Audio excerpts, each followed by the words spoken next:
ওরহমতুল্লাহি ওবারাকাতু। সম্মানিত প্রিয় ভিউয়ার্স, অত্যন্ত দুঃখ ভারাক্রান্ত হৃদয় নিয়ে আজকে একটা কথা বলতে চাচ্ছি আপনাদের উদ্দেশ্যে। আপনারা জানেন, আমরা যারা ইউরোপে বসবাস করি, আমাদের কিন্তু প্রতিটা দিনই কিন্তু অত্যন্ত দুঃখের দিন, অত্যন্ত কষ্টের দিন।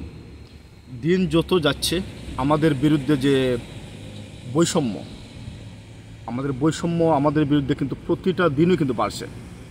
আপনারা জানেন যে ইউরোপের প্রতিটা দেশেই কিন্তু বিদেশিদের বিরুদ্ধে, যারা ইমিগ্রান্ট, তাদের বিরুদ্ধে কিন্তু একটা গোষ্ঠী অত্যন্ত শক্তিশালী হচ্ছে দিনের পর দিন। আপনারা জানেন যে ইদানিং বা সম্প্রতি ইতালির ম্যানফেলকন শহরের যে মেয়র আনা মারিয়া, তিনি অত্যন্ত নির্লজ্জভাবে বাংলাদেশি মুসলিমদের বিরুদ্ধে প্রায় যুদ্ধ ঘোষণা করেছেন। আনা মারিয়া মনে করেন যে বাংলাদেশি মুসলিমদের কারণে তার যে নিজস্ব খ্রিস্টান সংস্কৃতি রয়েছে, সেই সংস্কৃতি কিন্তু ব্যাহত হচ্ছে এবং হুমকির মুখে পড়ছে। এই শহরে আনা মারিয়া যে শহরের মেয়র, সেই শহরে কিন্তু বাংলাদেশি মুসলিমদের অধ্যুষিত একটা এলাকা। এই অধ্যুষিত এলাকা থাকার কারণে আনা মারিয়ার টেনশন কিন্তু এখানেই। তিনি মনে করেন, একজন মেয়র হিসাবে মনে করেন যে বাংলাদেশি মুসলিমদের উত্থানের কারণে এখানে যে তার সংস্কৃতি, নিজস্ব সংস্কৃতি, এটা কিন্তু চরম হুমকির মুখে পড়ছে। নাম্বার ওয়ান, এই আনা মারিয়া কিন্তু একজন ডানপন্থী মানুষ। তিনি কিন্তু অভিবাসন বিরোধী মানুষ। তিনি বিদেশিদেরকে পছন্দ করেন না। বিদেশিদেরকে পছন্দ না করার সেন্টিমেন্ট নিয়ে তিনি কিন্তু মেয়র হয়েছেন, এটা আমাদের সবার জানা। উনি একজন ডানপন্থী মেয়র। একজন ডানপন্থী মেয়রের কাছ থেকে এ ধরনের মনোভাব প্রত্যাশা করা কিন্তু অস্বাভাবিক নয়, তিনি তা বলতেই পারেন। কারণ ডানপন্থী মানুষটা কিন্তু বেশিরভাগ ক্ষেত্রেই কিন্তু তারা বিদেশিদের বিরোধী থাকে, ইমিগ্রান্ট বিরোধী হয়ে থাকে। কিন্তু আনা মারিয়া যে কিছু ঘৃণ্য কাজ করেছেন, এই ঘৃণ্য কাজ কিন্তু অত্যন্ত জটিল।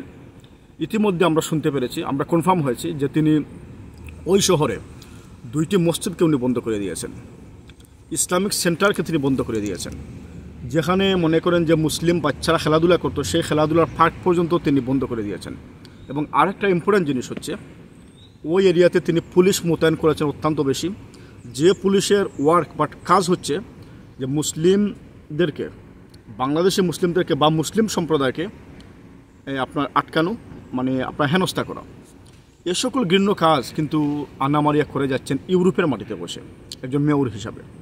এটার বিরুদ্ধে সম্মানিত দর্শক আমাদেরকে সজাগ হতে হবে।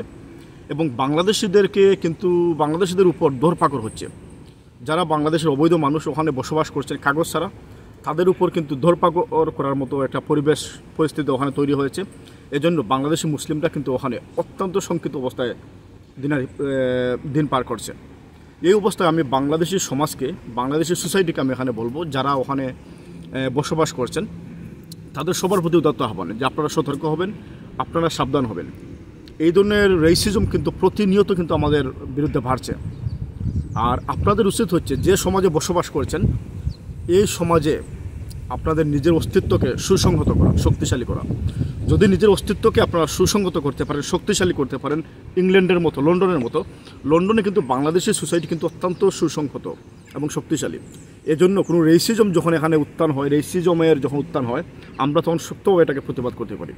আপনারা যে শহরে বসবাস করেন, আমি জানি অসংখ্য বাংলাদেশি মানুষ এখানে রয়েছেন। যেহেতু আমি ইতালিতে আলহামদুলিল্লাহ 2-3বার আমার যাওয়া হয়েছে, আমি দেখতে পেরেছি। যে শহরে আপনারা বসবাস করেন, এখানে আপনাদের কণ্ঠকে আপনারা সোচ্চার করেন, আপনারা প্রতিবাদ করেন এবং আনা মারিয়ার কাছে আপনারা মেসেজ পৌঁছে দেন যে বাংলাদেশি মুসলিমরা কিন্তু ইটালির জন্য সম্পদ, ইটালির জন্য কোনো অবস্থাতে কিন্তু হুমকি নয়। এবং আপনারা অবশ্যই আপনাদের সন্তানকে লেখাপড়া করাবেন। আপনারা বিজনেস, ব্যবসা বাণিজ্যের মাধ্যমে আপনাদের দেশটাকে, ইটালির যে সোসাইটির সাথে আপনারা অনুপ্রবেশ করবেন। এবং ইটালিয়ান সরকারকে কিন্তু আনা মারিয়া যে মেসেজ দিয়েছেন, যে এই ধরনের বৈষম্যমূলক একটা চিন্তাভাবনা করেছেন, সেই বিষয়ে আপনারা সজাগ করবেন এবং সচেতন হবেন। আপনারা আপনাদের অবস্থান থেকে আনা মারিয়ার বিরুদ্ধে প্রতিবাদ করেন, প্রতিবাদের জোর তুলেন। আশা করি যদি আপনারা সুসংহতভাবে, শক্তিশালীভাবে প্রতিবাদ করতে পারেন, তাহলে অবশ্য আনা মারিয়া এখানে সাকসেসফুল হবেন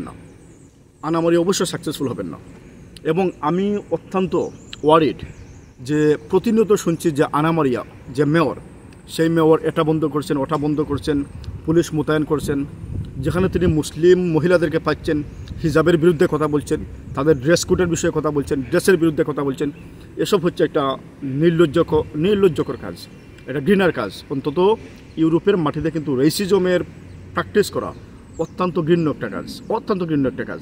আমি উদাত্ত আহ্বান জানাবো যে আনা মারিয়া যাতে এ সকল সেন্টিমেন্ট থেকে অতি সম্প্রতি অতি তাড়াতাড়ি তিনি সরে এসে একটা সুন্দর সমাজ উনি বিনির্মাণ করেন। এবং আরেকটা মজার ইনফরমেশন আপনাদেরকে আমি দিতে চাই, তা হচ্ছে যে ইটালিতে কিন্তু প্রচুর অভিবাসী রয়েছে, মাইগ্রেন্টস রয়েছে, কিন্তু তারপরেও কিন্তু ইটালিতে শ্রমিক সংকট অত্যন্ত প্রকট। এখনও কিন্তু অসংখ্য হাজার হাজার শ্রমিকের দরকার হয়েছে ইটালিতে। আর বাংলাদেশের শ্রমিকরা এত পরিশ্রম করে, আপনারা বিশ্বাস করবেন, আমি 2-3বার ইটালিতে গিয়েছি, প্রায় আমার যাওয়া হয়, আপনারা জানেন। ওখানে গিয়ে যে মানুষের আমি কষ্ট দেখেছি, আমার বাংলাদেশি ভাই এবং বোনদের, তারা অনেক পরিশ্রম করে ওই দেশের ইকোনমিতে তারা অবদান রাখছে। সুতরাং আমাদের অবদানকে কোনোভাবে কিন্তু ছোটো করে দেখার কোনো সুযোগ নেই। আনা মারিয়াকে আপনারা মেসেজ দেবেন যে বাংলাদেশের জনগোষ্ঠী, মুসলিম জনগোষ্ঠী হচ্ছে সম্পদ ইটালির জন্য, ওরা বাড়েন না। তারাদের পরিশ্রমের ফলে কিন্তু ইটালি দিন দিন এগিয়ে যাচ্ছে।